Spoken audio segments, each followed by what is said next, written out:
História dos meus mais antigos antepassados de quem muito me orgulho descender. 28 de janeiro de 814. Morre de pleurisia, em Eschen, na Alemanha, Carlos Magno, meu 36º avô, 23 vezes meu avô, imperador romano-germânico, rei dos francos, rei dos lombardos.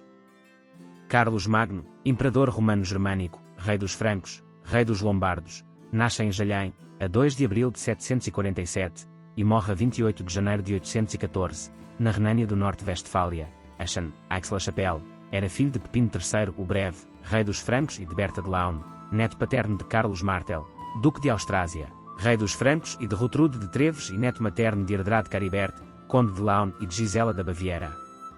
Carlos Magno terá nascido em Aix-la-Chapelle, a atual cidade de Eschen, na Alemanha, no seio da família real dos francos. O seu pai era Pepino o Breve, e o seu avô Carlos Martel. Pepino destronara, em 751, o último rei merovingio e apoderou-se do título real. Mais tarde, em 754, fez-se coroar e sagrar pelo Papa Estevão II. Logo de seguida, invadiu a Itália para defender o Papa dos Lombardos, que viria de novo a auxiliar em 756. A partir de 760, o seu principal objetivo militar foi a conquista da Aquitânia, as terras a sul do rio Loire. Nestas expedições, Pepino o Breve fez-se acompanhar pelo seu filho Carlos Magno. Quando Pepino morreu, em 768, Carlos Magno procurou forjar uma aliança com os lombardos, através do seu casamento com a filha do rei Desidérios, em 770. Mas Carlos Magno não era o único a reinar. Como era costume entre os francos, de acordo com a lei sálica, o trono era dividido pelos filhos do rei. Ora, Pepino deixara, para além de Carlos, Carlomano responsável pela governação de boa parte do reino. Este, entretanto, morreu em 771 e, nessa altura, Carlos Magno tentou apoderar-se dos seus territórios. Na sequência destes acontecimentos, os herdeiros de Carlomano procuraram refúgio na corte de Desidérios. Quebravam-se deste modo as relações amistosas com o seu sogro, e iniciava-se então um período de confronto. Entretanto, em 772 o Papa Adriano I pediu ajuda a Carlos Magno para se proteger de Desidérios. Esta oportunidade foi aproveitada pelo rei franco que invadiu a Itália lombarda e assumiu o título real. Na sua estadia em Roma, Carlos Magno reafirmou a promessa feita pelo seu pai e prometeu proteger as terras papais. Em 772, travou batalhas com os saxões e, embalado pelo sucesso obtido em Itália, envolveu-se em novas campanhas para os cristianizar, em 775. De início, estas operações militares tiveram algum sucesso, mas arrastaram-no para uma guerra de 30 anos. Neste período conduziu muitas outras campanhas. Em 778, travou batalhas em território ibérico. No regresso ao seu reino, a retirada liderada por Rolando foi surpreendida por uma emboscada de pastores bascos, em Roncesvalles. No final da década de 80 do século VIII, subjugou os bávaros e, entre 791 e 796, os seus exércitos conquistaram o Império dos Ávaros, que nos dias de hoje corresponde, de um modo geral, à Hungria e à Áustria Oriental. Tendo estabelecido o seu domínio sobre muitos povos, o rei franco construiu um vasto domínio territorial, no qual se assumiu como o imperador. Esse título foi-lhe concedido no dia de Natal de 800 na Basílica de São Pedro, em Roma, pelo Papa Leão III, que o ungiu e lhe colocou uma coroa na sua cabeça. Em 813, Carlos Magno designou o seu filho Luís seu sucessor e pessoalmente o coroou. A coroação de Carlos Magno como imperador dos romanos, a 25 de dezembro de 800, foi um acontecimento revivalista da tradição imperial romana ocidental e ao mesmo tempo abriu um precedente para a dependência dos imperadores em relação à aprovação papal. Carlos Magno deu continuidade à obra iniciada por Clovis, o chefe franco do século V, depois de Cristo, que derrotaram os romanos e estabeleceram um reino estendido entre grande parte da Gália e o sudoeste da Alemanha, para além de converter os seus súbditos, adeptos da heresia ariana, em cristãos fervorosos. No século VIII, Carlos Magno retomou a ação de Clovis. Lutou com os eslavos a sul do Danúbio, anexou o sul da Germânia e subjugou e converteu os saxões do noroeste. Durante a sua administração, Carlos Magno estabeleceu uma capital com caráter mais permanente, ao contrário dos seus antecessores. Para sua residência predileta, a partir de 794, escolheu Aix-la-Chapelle. Para tal, mandou erigir uma igreja e um palácio. A cidade inspirava-se, essencialmente, nos critérios arquitetónicos das cidades de Ravenna e de Roma, antigas metrópoles romanas. Na sua corte, reuniu estudiosos e intelectuais de toda a Europa, de entre os quais se destacava o religioso britânico Alcuin de York, a quem confiou a direção da escola do palácio. Alcuino, ou Albino, foi um intelectual eclesiástico, natural de Yorkshire, educado na escola de York, cujas cartas se encontram entre as mais valiosas fontes de informação do cotidiano e humanismo francês do século VIII. Em 778, estava à frente da escola da Catedral de York, e, passados 2 anos, conheceu Carlos Magno numa missão em Roma. A pedido deste foi incumbido de dirigir o programa educativo dos francos, entre 781 e 790, vindo a exercer uma forte influência na vida intelectual do mundo ocidental. Em 794, no concílio reunido em Frankfurt, sobre o Reno, lutou contra o adicionismo, uma heresia que dividia a Igreja.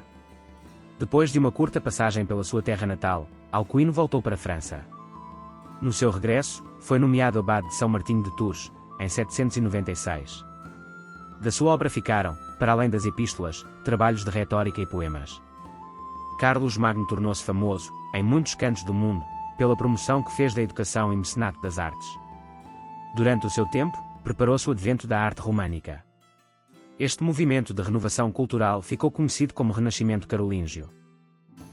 O reino de Carlos Magno era administrado por cerca de 250 administradores, que recebiam o nome de condes através da emissão de capitulares, isto é, decretos que abordavam um vasto número de temas, referentes, por exemplo, a assuntos militares, judiciais, mosteiros, à educação e à administração das propriedades régias. O Império Carolíngio estava baseado na estrutura social do Império Romano Tardio. A língua oficial da corte e da Igreja era o latim. No entanto, os francos da Gália adotaram o latim vernacular, que originou a língua francesa. Os francos de outras regiões germânicas do leste falavam variadas línguas que formaram o alemão. O único exemplar de germânico arcaico é um poema do século VIII, o Hildebrand's Lied, que versa sobre um trágico duelo travado entre um pai e o seu filho. Depois de 800 o Império não se expandiu. Aliás, já na última década do século VIII, os francos tiveram seu primeiro encontro com um novo invasor, o povo viking, que durante anos assolará as costas europeias. O contributo de Carlos Magno não se limitou apenas às suas vitórias e à grandeza do seu império.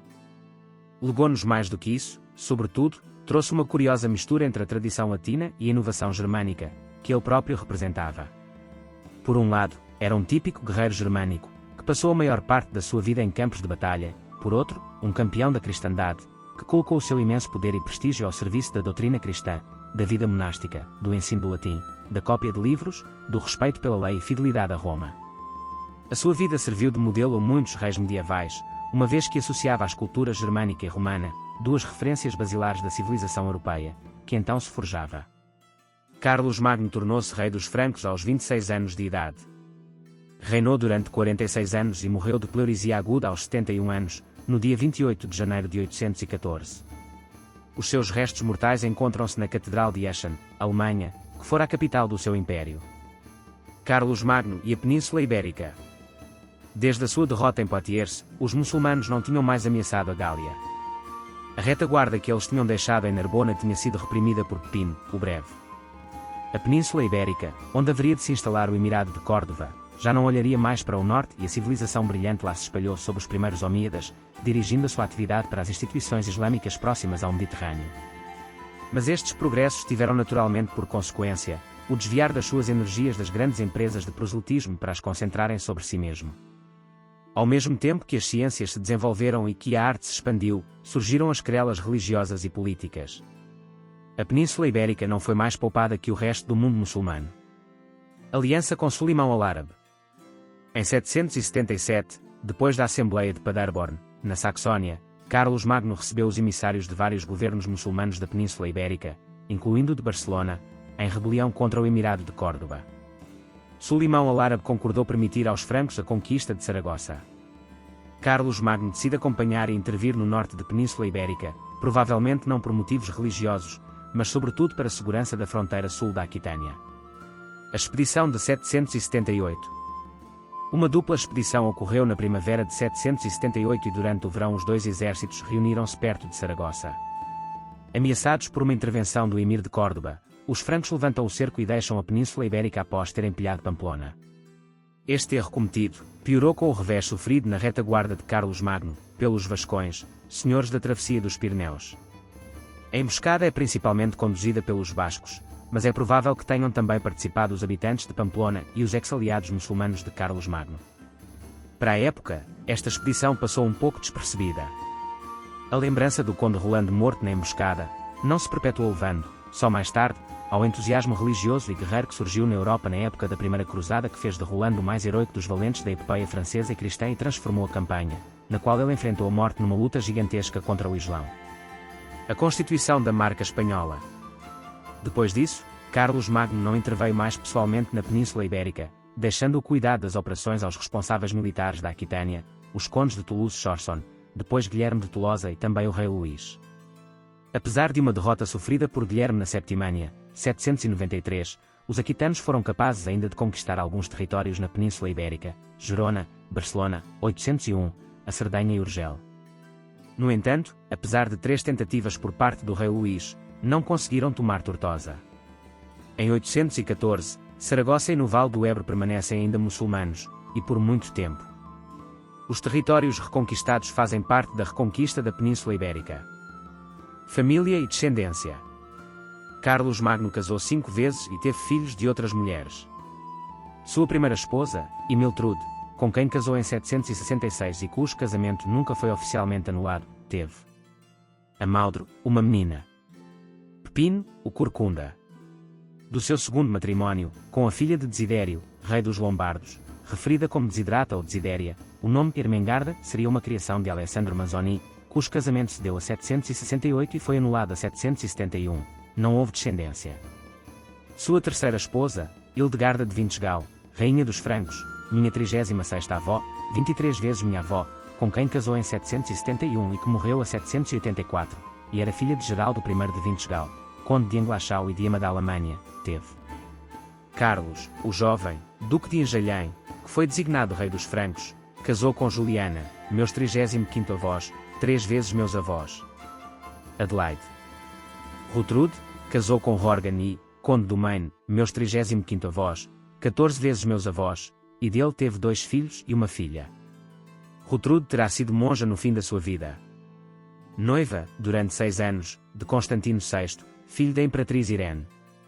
Pepino, rei de Itália, meu 35º avô, 23 vezes meu avô, desde 781, teve várias amantes. Entre as suas relações é tido como tendo casado com Berta de Toulouse, filha de Guilherme I de Toulouse, conde de Toulouse e de uma das suas esposas, Engeltude de Autun, minha 35ª avó, 23 vezes minha avó. Luís I, o Piedoso, meu 35º avô, 22 vezes meu avô, gêmeo de Lutari, rei da Aquitânia desde 781 e imperador do Ocidente e rei dos francos desde 814, casado com Ermengarda de Esbai, minha 35ª avó, 22 vezes minha avó, e com Judite de Altdorf, minha 35ª avó, 15 vezes minha avó. Lutari, morreu jovem, foi irmão gêmeo de Luís I, o Piedoso. Berta de França, foi casada com Gilberto de Ponthieu, meus 35º avós, 20 vezes meus avós. Gisela. Hildegarda. Sua quarta esposa, Fastrada da Francónia, minha 36ª avó, 2 vezes minha avó, com quem casou em 784, e que viria a morrer em 794, teve Adeltrude, casada com Goslin de Maine, meus 35º avós, 2 vezes meus avós. Teodrada, abadesa de Argentuil. Iltruda, abadesa em Farmoutier. Da sua última esposa, Hildegarda, com que casou em 794, e que viria a morrer em 800, não houve descendência. Concubinas e filhos varões. Da sua primeira conhecida concubina, Madelgarda. Rudaida, abadesa de Farmoutier. Da sua segunda concubina, de nome desconhecido, Rutaida. Da sua terceira concubina, Amaltrude de Viena. Alpaida. Da sua quarta conhecida concubina, Regina. Drogo, bispo de Metz desde 823. Hugo, grão-chanceler do Império. Da sua quinta conhecida concubina, Adelinda. Teodorico.